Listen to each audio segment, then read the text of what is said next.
Shalom Bapak Ibu Saudara yang terkasih dalam Tuhan Yesus. Salam sehat untuk kita sekalian. Mengakhiri bulan Agustus 2021, kita akan merenungkan firman Tuhan dari kitab 1 Petrus pasal yang kedua ayat 18 hingga yang ke-25. Mari kita merendahkan diri di hadapan Tuhan, memohon pertolongan Roh Kudus bagi kita sekalian. Kita berdoa. Terima kasih atas waktu dan kesempatan pada malam hari ini. Kembali kami akan merenungkan firman-Mu, ya Tuhan. Tetapi kami menyadari betapa kami lemah dan terbatas dalam kemampuan kami untuk memahami kehendak-Mu. Tetapi kami mau terus belajar untuk menyerahkan hidup kami, dituntun, diperlengkapi dengan kuasa Roh Kudus-Mu. Itulah yang kami minta pada malam ini. Karuniakanlah kuasa Roh Kudus-Mu, mampukan kami untuk menjadi pendengar yang baik dan pelaku firman Tuhan yang taat dan setia. Amin. Bapak Ibu Saudara yang terkasih dalam Tuhan Yesus, tema untuk kita renungkan, jejak Kristus. Bapak Ibu Saudara yang terkasih, jika kita mendengar ungkapan atau istilah anjing pelacak, apa yang kemudian terbersit di benak Bapak Ibu Saudara sekalian? Tentu beragam yang ada di pikiran kita yang mengarahkan pada salah satu jenis hewan berkaki 4, hewan yang membantu polisi dalam mengejar penjahat dan dipandang sebagai hewan yang setia. Dan masih banyak lagi yang dapat kita uraikan.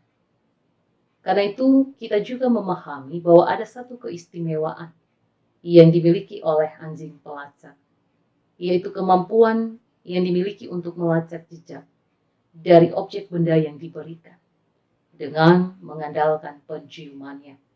Maka ia akan berlari ke sana kemari mencari jejak yang dimaksud. Kemampuannya ini juga lahir dari sebuah proses belajar dan diajarkan, yang membutuhkan proses tidak sedikit, serta pengalaman di lapangan yang tentu juga akan semakin membentuk kemampuannya untuk menjadi lebih baik. Bapak Ibu Saudara yang terkasih, melacak jejak, mencari dan menemukan adalah sebuah proses dalam kehidupan kita sebagai orang percaya. Jejak yang dimaksudkan di sini adalah jejak Kristus yang ditinggalkan bagi kehidupan kita sebagai pengikutnya. Di manakah kita akan menemukannya? Tentu saja di dalam Alkitab yang telah menyampaikan, menyatakan tentang kehadiran Yesus Kristus di dalam dunia, pengajaran dan pelayanan, serta pilihan sikap hidup, kasih mengasihi yang telah dihidupkan oleh Kristus. Tentu proses ini telah kita pahami. Namun, untuk terus berjalan mengikuti jejak yang ditinggalkan Kristus, bukan proses yang mudah atau terjadi begitu saja. Rasul Petrus dalam bacaan kita tadi menyampaikan tentang bagaimana sikap hidup meneladani Kristus berarti juga meneladani sikapnya dalam menghadapi penderitaan.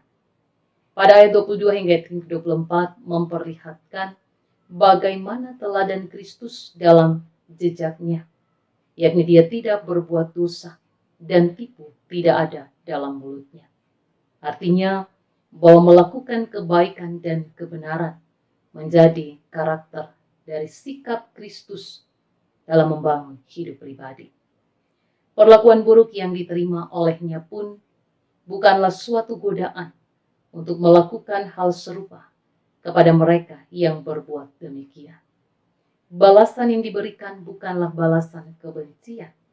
Sebaliknya, balasan cinta kasih yang digemakan Kristus tatkala ia menerima caci maki dan penderitaan. Hati yang memaafkan dan mengampuni menjadi jalan perdamaian di dalam mewujudkan ketaatan kepada Bapa di sorga sebagai langkah penyelamatan bagi kehidupan manusia yang berdosa. Teladan bertahan dalam penderitaan dan menerima sukacita dalam balasan cinta kasih dan pengampunan, telah melahirkan kehidupan baru bagi kita sekalian. Kita, sebagai pendosa, telah dilayakkan untuk menerima kesembuhan dan pemulihan relasi dengan Allah. Bukankah ini suatu hal yang sepatutnya membuat kita bergembira dalam rasa syukur oleh karena jejak Kristus dalam menghadapi penderitaan, meninggalkan jejak kehidupan baru bagi kita. Oleh karenanya, jika dalam mengikuti jejak Kristus, kita diperhadapkan dengan penderitaan yang terjadi karena pikulan salib sebagai pengikutnya, maka pilihan untuk tetap bertahan adalah pilihan iman kita. Dengan terus meyakini bahwa Kristus yang meninggalkan jejak itu telah mengalami kemenangan dalam kuasa kebangkitan, kita pun turut serta di dalamnya. Selamat mengakhiri bulan Agustus tahun 2021. Tetap bertahan dan melanjutkan juang gumul kita di bulan September untuk terus mengikuti jejak Kristus. Tuhan memberkati. Amin. Mari kita berdoa, bersyukur untuk kebenaran firman Tuhan yang telah kita renungkan. Kita berdoa. Terima kasih Tuhan Yesus mampukan kami untuk dapat meneladani jejak-Mu, bahkan di dalam bertahan menghadapi situasi hidup yang syarat dengan penderitaan. Berkati langkah juang kami di saat kami mengakhiri bulan Agustus dan akan memasuki bulan ke-9 bulan September. Meskipun di tengah pandemi COVID-19, tetapi kami bersyukur kami tetap dapat bertahan. Dan Tuhan yang akan menolong kami, Tuhan juga yang akan memulihkan kehidupan tiap pribadi dan keluarga, bahkan yang harus tetap membangun iman di tengah berbagai situasi hidup yang menderita oleh karena rupa-rupa sebab yang terjadi. Terima kasih Tuhan Yesus, kami bersyukur untuk kebenaran firman ini. Jejak-Mu Tuhan adalah jejak yang membawa kehidupan penuh berkat, dan kami mensyukuri untuk semua kasih dan kebaikan Tuhan. Amin.